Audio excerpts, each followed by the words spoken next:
Hello everyone and welcome back to another video today, where today we are going to be planting some tomatoes. This variety is called Speckled Roman. It's basically like a plum with like some yellow like stripe things on it.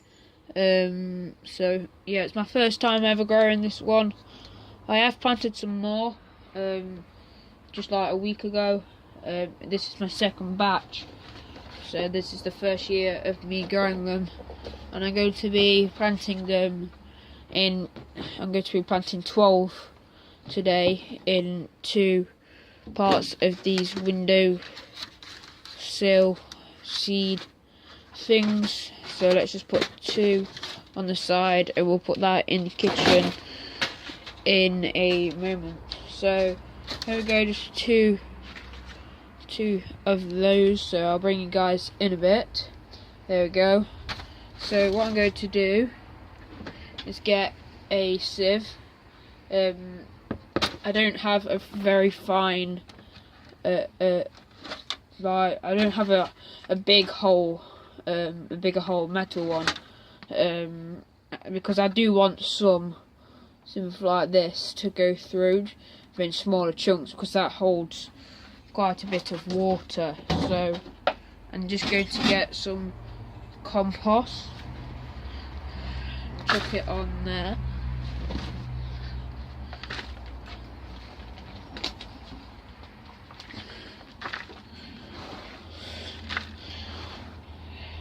So there we go, got some compost in the sieve, put quite a bit in, and I'm just going to sieve it on. Break some bits down a bit, because this is basically, so the seeds have more like sort of looseness, but we're going to compact it still to go through. They're not going to have to push up through a big heavy piece of wood. It depends how fine your soil is to sieve it, but I'm just doing this because this stuff needs to be sieved a little bit, but basically it looks alright. So some of the stuff's gone around the side, so that's alright. I'm just going to chuck some of this stuff out. So there we go. Sorry about the sun on this, it's just early in the morning and it's quite sunny today. Got to do this before it's supposed to rain. So I'm just compacting it down a little bit, like that. So now I'm going to water it in very lightly, and I'll show you how to do that.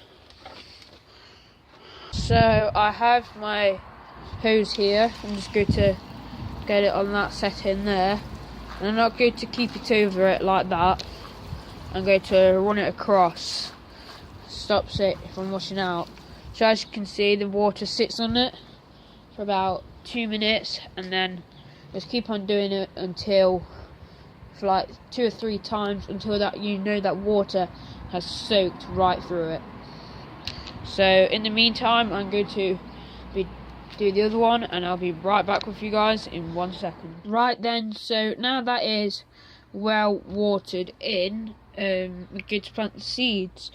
And a little trick, so some compost doesn't let the water go down straight away, so you just poke some holes into the cells every time you water it in. So basically the water goes down and soaks out.